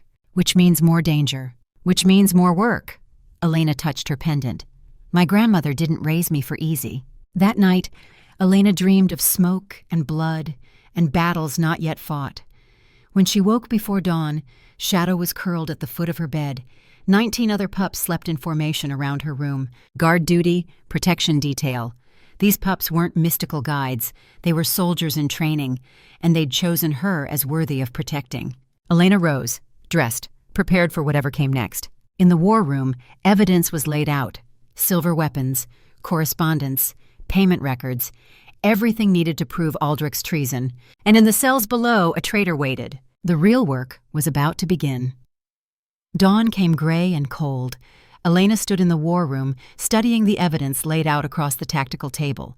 Silver weapons, payment ledgers, correspondence encrypted but now decoded, maps showing smuggling routes and dead drops. Everything needed to prove Senator Aldrich's treason. And beneath it all, the deeper pattern. Southern Territory involvement, intelligence sharing, a conspiracy that went beyond simple profiteering into something more dangerous. Strategic espionage designed to weaken Marcus's territories from within. Garrett entered, carrying additional files. His expression was grim. Interrogation lasted through the night, he said. Aldrich broke around 4, started talking to avoid execution. What did he give you? Marcus stood at the window watching the sunrise. He hadn't slept. Elena could see it in the tension of his shoulders, the careful control of his movements. Names, Southern Territory contacts, payment schedules, confirmation that the original ambush 5 years ago was coordinated attack, not random rogue violence. Garrett's voice went hard. Southern Alpha wanted your father dead, wanted territorial fragmentation, easier to pick off isolated packs than face united opposition. Elena absorbed this. The Great War hadn't been war at all. It had been assassination, Political murder disguised as rogue attack. "The Southern agent we captured," she said. "He confirmed this?" "Before he died trying to escape." Garrett's expression was flat. "Fought 3 guards. Killed one before we put him down. Professional, military trained." Marcus turned from the window. His face was controlled, but Elena saw the cost beneath it. Another death. More violence. The cycle he'd been trying to break for 5 years. "When is the trial?" Elena asked. "Noon. Public assembly. All 5 territory representatives attending." Marcus moved to the table, studying the evidence. "Council will vote on sentence. Execution is standard for treason of this magnitude." "And the political fallout?" "Significant." Elder Thaddeus entered, his aged face showing strain. "Aldrich served 3 Alpha Kings. Respected. Connected. Executing him will fracture relationships, create suspicion. Some will see justice. Others will see purge." "Let them see what they want," Marcus said flatly. "Evidence is clear. Treason is proven. Politics doesn't change facts. Politics determines how facts are perceived." Thaddeus's voice was gentle but firm. "We must manage this carefully. Present evidence methodically. Allow counsel to reach their own conclusions. Forcing the verdict creates martyrs." Elena understood the calculation. This wasn't just about punishing one traitor. It was about maintaining stability across 5 territories, about proving justice could work within systems rather than through violence. "I want Elena present at the trial," Marcus said. Thaddeus frowned. "Why? She's a candidate, not council member." "Because she was targeted for assassination. She has right to witness justice." Marcus's tone left no room for argument. "And because her presence reminds everyone that competence matters more than species, that human or werewolf, traitors face consequences." The Great Hall had been transformed, seating arranged in formal tiers, 5 territory banners hanging from rafters, council members in ceremonial robes, the full weight of werewolf governance on display. The hall itself spoke of centuries of tradition, stone walls carved with pack histories, windows set high, filtering light in golden shafts that illuminated ancient symbols. Every detail calculated to remind those present of the gravity of the proceedings. This wasn't casual justice. This was the full force of werewolf law brought to bear on one of their own. Aldrich was brought in chains, silver to prevent shifting.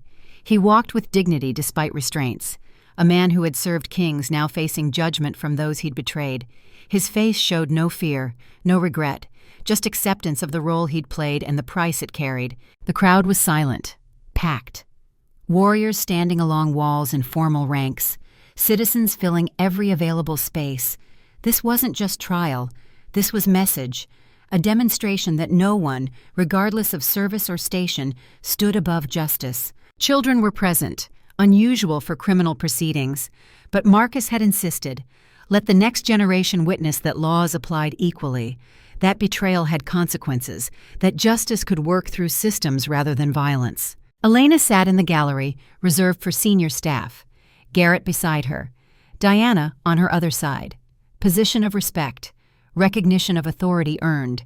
She saw the calculations in council members' eyes, the human who had proven herself, the outsider who had become indispensable. Some still resented her presence. She could feel it in their stares, but resentment without power to act was just noise. Results spoke louder than prejudice. Marcus presided from the central throne, not as king seeking vengeance, but as alpha enforcing law. The distinction mattered, personal grievance versus systemic justice. He wore formal robes, crown of woven silver, every symbol of authority designed to reinforce that this was official proceeding, not personal vendetta. His face was controlled, but Elena saw the cost beneath it, saw the careful management of emotion. This was the man who had mentored Aldrich's father, executing someone you respected, even when they'd betrayed you, carried weight that didn't show in formal proceedings. Elder Thaddeus read the charges. His voice carried through the hall with practiced authority. Each accusation measured, documented, backed by evidence that would be presented methodically. Treason, espionage, conspiracy with hostile foreign power, sale of classified intelligence, arms trafficking, facilitation of attacks that resulted in pack casualties, each charge a nail in coffin of Aldrich's defense. The evidence was presented methodically, Financial expert testified about payment records. Intelligence officers explained decoded communications. Medical examiner presented autopsy reports from warriors killed in attacks facilitated by Aldrich's intelligence leaks. Numbers, documents, facts, building case piece by piece until pattern was undeniable. Aldrich's defense was minimal. He didn't deny the charges. Couldn't. The evidence was overwhelming. Instead, he spoke of necessity, of pragmatism, of serving what he believed were greater interests. The 5 territories were fracturing, he said, his voice carrying through the silent hall. King Marcus refused to take decisive action, refused to consolidate power. I acted to preserve stability through alternative means. By selling intelligence to enemies? Marcus's voice was cold, controlled. By facilitating attacks that killed pack warriors? That's not preservation, that's betrayal. I made difficult choices, someone had to. You made treasonous choices, there's a difference. The trial continued for 3 hours. Witnesses testified. Territory representatives asked questions. The process was thorough, deliberate, designed to leave no doubt about guilt or fairness. Elena sat in the gallery watching. She saw the political calculation beneath the legal procedure, saw Marcus allowing counsel to drive the process rather than imposing verdict, saw the careful balance between justice and stability. Finally, the vote, each council member standing to declare judgment. One by one they spoke. Guilty, guilty, guilty. Unanimous, 20 voices affirming what evidence had proven. Sentence was death, standard for treason, to be carried out at sunset. Quick, clean, no torture. Even traitors deserved that much dignity. Aldrich accepted the verdict without protest. I served 3 kings, he said. I regret nothing except failure. He was led away. The hall began to empty. Conversations erupted. Shock, anger, sadness. The complex emotions that came from watching someone respected fall so completely. Elena found Marcus in a side chamber. He stood alone, staring at nothing. You did the right thing, she said. Did I? His voice was hollow. Aldrich served my father, my grandfather. Decades of loyalty before he turned traitor. What does that say about my judgment, about my ability to read people? It says he was good at deception. That's not your failure, that's his skill. Marcus turned. His eyes were haunted. How many others? How many people I trust are waiting for the right moment to betray? Elena recognized the spiral. Combat paranoia. PTSD feeding on itself. She'd seen it before in Arena's patients. Warriors who survived battles but couldn't survive the peace after.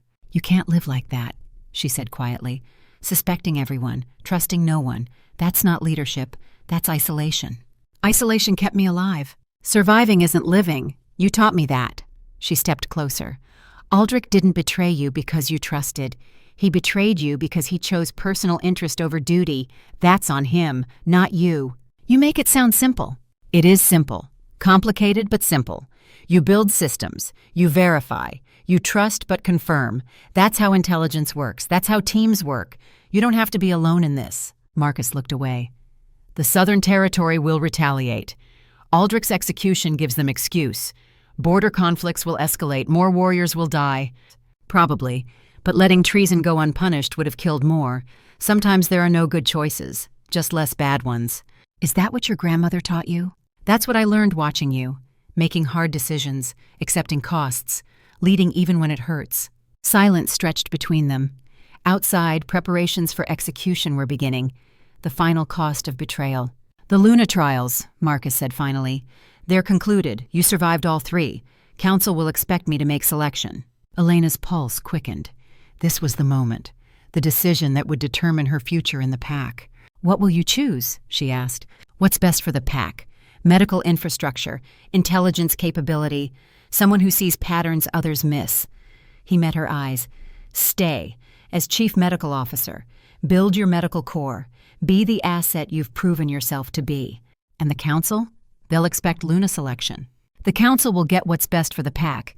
If they want to call that Luna, fine, but the reality is what we make it. Elena considered. It was good offer, better than she'd hoped. Authority to build something meaningful.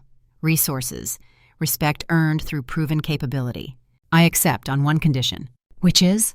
You get real help for the PTSD, not just me telling you to sleep. Actual treatment. Someone who specializes in combat trauma. Marcus's jaw tightened. That's not negotiable. Then neither is my acceptance. You want me on your team? Fine, but I won't watch you break yourself trying to be invulnerable. That's the deal." For a long moment, Marcus said nothing. Then slowly he nodded. "Agreed. If I accept treatment, you accept position. Deal." They shook hands, formal, professional, sealing partnership built on mutual respect and shared purpose. The execution happened at sunset, quick, clean. Aldrich faced death with the same dignity he'd shown at trial. No pleading, no last-minute revelations, just acceptance of consequences for choices made. Elena didn't attend. Death was part of her world, but she didn't need to witness this one. Instead, she worked in the medical wing, preparing for what came next. Diana found her organizing supplies. "Council meeting is tonight," Diana said. "Formal announcement of your position. There will be resistance. Let them resist. I'm not here for their approval. Some will see human in position of authority as threat, as Marcus showing preference based on personal interest rather than pack welfare. Then they'll learn the difference between preference and competence." Elena sorted bandages with practiced efficiency. "I didn't earn this through romance. I earned it through results. That's what matters." Diana smiled. "Your grandmother would be impossibly proud." "My grandmother would tell me to stop talking and get back to work. There's medical corps to build." The council meeting was exactly as hostile as Elena expected. Half the council saw her appointment as strategic asset. The other half saw it as dangerous precedent. Human in position traditionally reserved for werewolves. Outsider given authority over pack members. Marcus presented it as operational necessity. Medical wing was understaffed 40%. Combat effectiveness suffered when wounded couldn't get adequate treatment. Elena had proven capability under pressure. Results mattered more than species. The debate ran for 2 hours. Arguments about tradition versus pragmatism, about whether competence should override bloodline, about the message this sent to other territories. Elena sat silent through most of it. Let them argue. Let them voice every objection. Better to have opposition spoken now than festering later. When Elder Thaddeus finally called for vote, the tension was palpable. Each council member standing, speaking their position, the count running close. 12-8 in favor. Narrow margin, but enough. Marcus stood. "The vote is decided. Elena Volkov is appointed Chief Medical Officer, effective immediately. She will have full authority over medical operations, training protocols, and resource allocation. Any interference will be reported directly to me. Are we clear?" Silence. Then Elder Thaddeus laughed. "Very clear, Your Majesty, very clear indeed." Elena stood before this council. She didn't thank them, didn't promise to exceed expectations, just stated facts. Medical corps will be operational within 2 weeks. Combat medic training begins immediately. I expect full cooperation from warrior units. Any interference will be reported directly to the king. Are we clear? Stunned silence. Then nods. Acknowledgement that this human understood how power worked, how authority was exercised, how results were achieved. The work began immediately.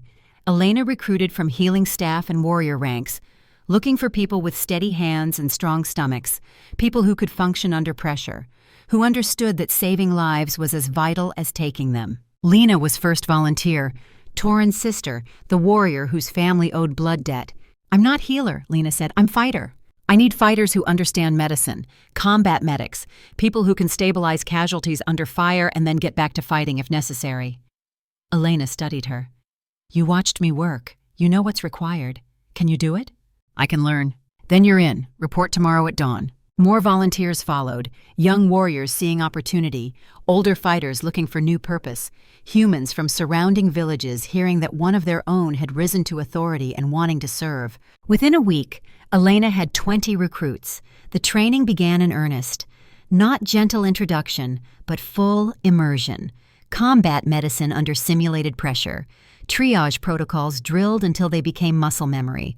Field surgery techniques practiced on training dummies until hands moved with automatic precision. Elena taught the way Irina had taught her, through demonstration and repetition, through understanding the why behind every protocol. A tourniquet wasn't just pressure applied above a wound. It was the calculated decision between saving a limb and saving a life. Field surgery wasn't just cutting and stitching. It was working in conditions where mistakes killed and hesitation did the same. She brought in combat veterans, warriors who had been wounded, who had seen friends die from treatable injuries because medical support arrived too late or wasn't trained well enough. They told their stories, described what they needed from medics in the field, what worked, what failed, what saved lives. The recruits listened, absorbed, began to understand that this wasn't academic exercise. This was preparation for the moment when someone's life depended on their ability to function under pressure that would break most people. Diana supervised the traditional healing components: herb identification, tincture preparation, the old ways that still had value when modern supplies ran out. She taught with patience Elena didn't have, understood that not everyone learned through intensity and pressure. Between Elena's combat focus and Diana's traditional knowledge, the medical corps developed depth, capability that went beyond single methodology, flexibility that came from understanding multiple approaches to the same problem. Within 2 weeks, she had functioning medical corps with standardized protocols and integrated training. But it was the third week that proved the real test. Border skirmish. 10 warriors engaged, 3 wounded, 1 critical. Elena's medics responded. No hesitation.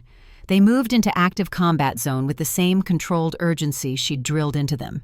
Triage, treatment, evacuation. The steps played out exactly as trained. The critical case was arterial bleed, femoral artery severed, death in minutes without intervention. The medic, a young human named Kara, dropped to her knees and went to work. Pressure, tourniquet, quick clot powder. Actions performed with steady hands despite the chaos around her. The warrior survived, was back in training within a month. After that, the pack's attitude shifted. Medical corps wasn't theoretical anymore, wasn't human outsiders' experiment. It was proven system that saved lives. Warriors who had been skeptical became supporters. Council members who had resisted acknowledged results. The transformation was visible.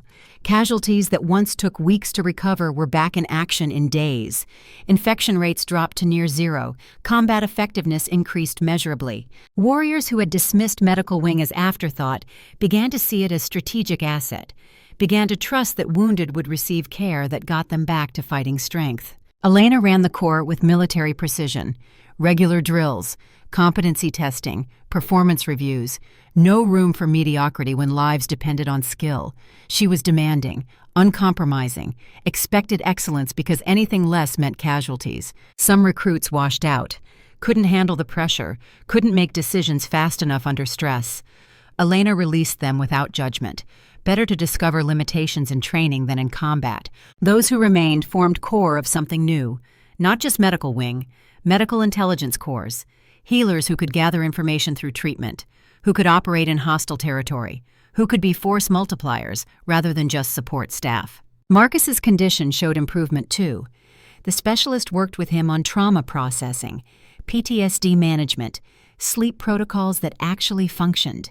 He still had bad days, nights where flashbacks came, moments when old triggers surfaced. But he had tools now, support systems, understanding that vulnerability wasn't weakness. 3 months passed. Medical corps expanded to 40 medics, training protocols refined, integration with warrior units seamless. The Southern Territory situation remained tense, but full war was avoided. Intelligence networks Elena established provided early warning. Diplomatic channels Marcus maintained prevented escalation. Not peace, but managed conflict. The reality of territorial politics. Victor's rogues had become unexpected intelligence asset. His fighters moved through territories pack warriors couldn't access, saw patterns official channels missed. The information he provided about Southern Territory movements had proven accurate, valuable. More than that, his pack had become healthier. The medical protocols Elena taught were being followed. Infection rates down, combat readiness up. Victor understood that healthy fighters were more effective fighters, that basic hygiene was force multiplier. He'd sent 3 messages over the months, each one containing intelligence mixed with medical updates. His healer Sonia wanted more training. His wounded were recovering faster, and he'd noticed Southern Territory agents moving through Eastern Territory with suspicious frequency. One evening, Elena found Marcus in the war room. She was reviewing intelligence reports, Eastern Territory showing patterns similar to what Southern had displayed before Aldrich's conspiracy. Council members with unexplained wealth, border patrols reporting unusual supply movements, the same subtle signs that preceded betrayal. Victor sent message, Marcus said without looking up from the maps. His wounded have healed. Camp hygiene improved. He's grateful. Professional courtesy. Elena marked notes on the tactical display. What else did he say? Rogue factions are consolidating, talking about formal negotiation with packed territories, wanting legitimacy rather than constant conflict. Marcus traced supply routes on the map. He also confirmed your suspicion about Eastern Territory, says he's seen the same council members meeting Southern agents that Aldrich used to meet. Names? 3. Same profile as Aldrich. Long service, trusted positions, access to intelligence. Marcus's jaw tightened. History repeating, different territory, same pattern. Elena studied the intelligence summary. Financial discrepancies, behavioral changes, the constellation of indicators that suggested corruption. We can't just arrest them on suspicion, not after what Aldrich's trial cost politically. No, we need proof. Same playbook. Intelligence gathering, surveillance, building case before moving. He looked at her. Your medical corps. If we deploy teams to Eastern Territory, they could observe while providing legitimate medical services. Embedded intelligence assets disguised as humanitarian aid. Elena nodded. It worked with Victor. Should work in Eastern. Some council members will oppose. Some council members opposed my appointment too. Results changed their minds. She moved to the map, studying Victor's territory and the routes connecting to Eastern. Rogues have survival skills, tactical knowledge, resource networks. Properly integrated, they strengthen rather than weaken. You're thinking strategically, like your grandmother. I'm thinking practically, like a medic. Fix what's broken, use all available resources, build systems that work. Marcus smiled. Genuine. The expression more frequent now than 3 months ago. I'm shifting tomorrow, he said quietly. First time since the operation. Elena's attention sharpened. How do you feel about that? Nervous, but ready. Specialist says controlled exposure to triggers helps process trauma. Shifting was trigger. Time to reclaim it. Do you want support? I want you there, and Garrett, people I trust, in case it goes wrong. It won't go wrong, but I'll be there anyway. The next morning came clear and cold. The training grounds were empty except for Marcus, Elena, Garrett, and the 20 sacred pups who had become constant presence. Shadow sat at Elena's feet. Grown now, nearly full size, still the leader of his generation, still watching everything with those 2 intelligent eyes. Marcus stood in the center of the field, breathing controlled, preparing mentally. The shift was natural process for werewolves, but trauma had made it anything but natural for him. Whenever you're ready, Elena said quietly. Marcus nodded, closed his eyes, started the process. The shift came slowly, deliberately, his body changing, bones restructuring, fur sprouting. The transformation that should be smooth was hesitant, fighting against psychological barriers built from association with trauma. Elena watched for signs of panic, dissociation, flashback, ready to intervene if necessary. Halfway through, Marcus froze, stuck between forms, breathing rapid, eyes wide. You're safe, Elena said, calm, certain. You're here, with us. No ambush, no attack, just transformation, just your wolf. Garrett moved closer. I've got your 6, sir. Nothing's getting through. The words seemed to penetrate. Marcus's breathing steadied. The shift continued, completing fully. Black Wolf stood where man had been, massive, powerful, unchanged in form but different in presence. This wasn't the traumatized king. This was the warrior reclaiming what fear had taken. Marcus's wolf looked at Elena, at Garrett, at the sacred pups who had surrounded him protectively, and then he ran. Not fleeing, not escaping, just running. Pure movement, joy and physicality that had been denied for 3 years. The pups ran with him, shadow keeping pace, a pack running together, connected, whole. Elena watched with Diana, who had come to observe. He's healing, Diana said softly. He's learning to heal. There's a difference. Process isn't complete, but he's doing the work. They watched Marcus run the perimeter of the training grounds, stretching muscles, testing limits, relearning trust in his own body. When he finally shifted back, human form returning, he was breathing hard but smiling. Genuine happiness, the kind that came from reclaiming something thought lost forever. Thank you, he said to Elena and Garrett, for being here, for believing I could do this. Always, sir, Garrett said. Elena just nodded. Words weren't necessary. The moment spoke for itself. That evening, the pack gathered for formal ceremony. Not just to witness Marcus's recovery, not just to recognize Elena's appointment as chief medical officer, but to acknowledge that something fundamental had shifted in how the pack operated. Warriors stood in formation, council members in their ceremonial robes, citizens filling the great hall, the same space where Aldrich had been tried, now transformed for celebration rather than judgment. Marcus stood before his people, not wearing the formal crown, not draped in symbols of absolute authority, just the silver armband that marked him as alpha, as leader who served rather than ruled. 3 months ago, he said, his voice carrying through the hall, we faced betrayal from within, treason that threatened everything we'd built. We could have responded with purges, with paranoia, with the kind of fear that fractures rather than strengthens. He paused, let the weight of it settle. Instead, we chose systems, evidence, justice through process rather than violence, and we found something unexpected. We found that our greatest asset wasn't strength or tradition or bloodline, it was competence, capability, the willingness to see value wherever it appeared. He gestured to Elena. Elena Volkov came to us as human outsider, dismissed, underestimated. She survived trials designed for werewolves, proved herself in combat medicine, built intelligence networks, created medical infrastructure that saves lives and strengthens our ability to defend ourselves. Marcus pulled a silver armband from his pocket.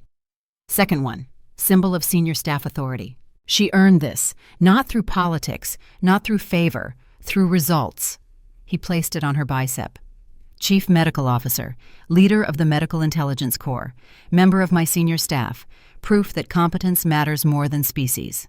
The pack's response was thunderous. Warriors who had been skeptical 3 months ago now cheered. Citizens who had watched her work now celebrated. Even council members who had resisted acknowledged what results had proven. Elena stood before them, human among werewolves, outsider who had become essential.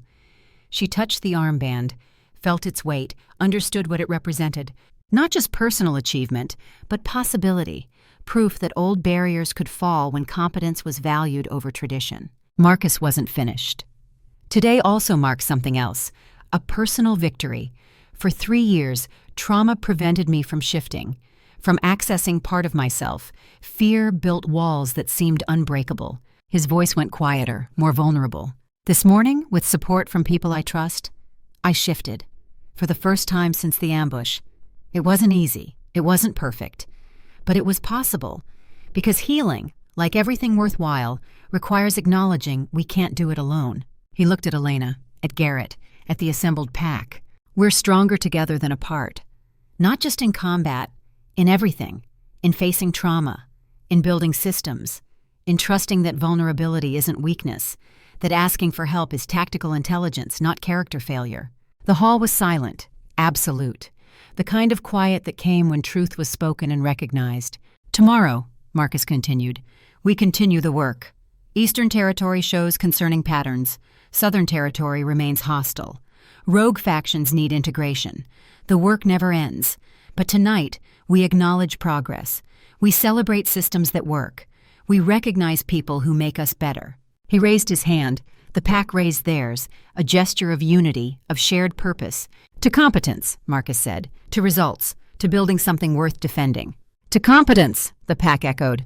Elena felt shadow press against her leg. The pup had grown, nearly adult now, still protective, still loyal. She scratched behind his ears, feeling the solid warmth of pack bond that she'd never thought possible. The ceremony continued. Food, conversation.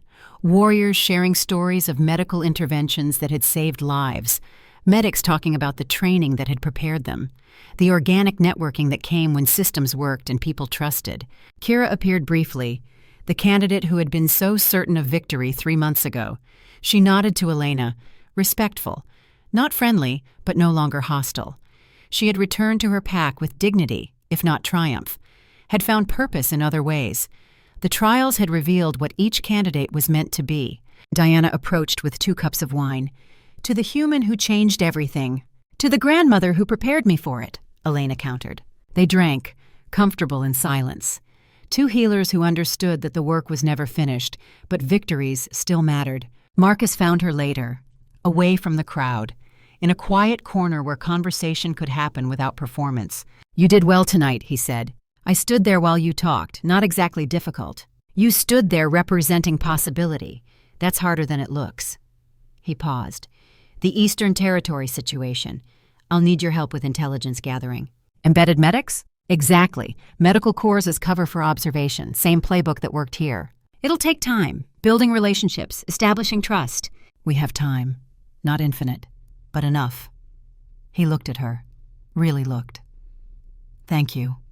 For everything. The medical corps. The honesty about PTSD, the partnership. Elena heard what he didn't say. The vulnerability beneath professional gratitude. The acknowledgement that she'd become essential to how he operated. We make a good team, she said simply. We do. No romance, no destiny. Just two people who had found that working together produced better results than working alone.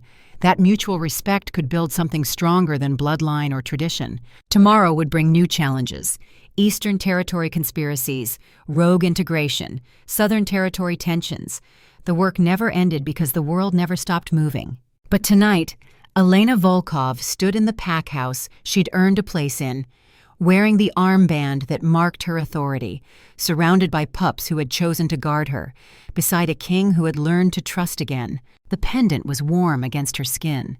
Irina's legacy, the crescent moon and herbs, reminder of lineage and duty, and the understanding that healing was warfare by other means. Stay invisible, stay alive. When you act, be indispensable. She'd done exactly that, and in doing so, had become visible, essential, indispensable not through hiding but through proving herself impossible to dismiss. Shadow's tail wagged.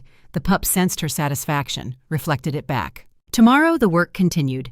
Intelligence gathering in Eastern Territory, medical corps expansion, integration strategies for rogue factions, the endless game of keeping people alive and territories secure. But tonight, for the first time since Irina died, Elena felt like she'd finally arrived where she was meant to be. Not through destiny, not through prophecy, through competence, through results, through proving that the smallest flower could indeed provide the strongest medicine when planted in the right soil. The pack celebrated around her, warriors and healers, humans and werewolves, united not by species but by shared purpose, by systems that worked, by leadership that valued capability over tradition. It wasn't perfect, it would never be perfect, but it was better, measurably better, and that was enough. More than enough, the beginning of something greater still.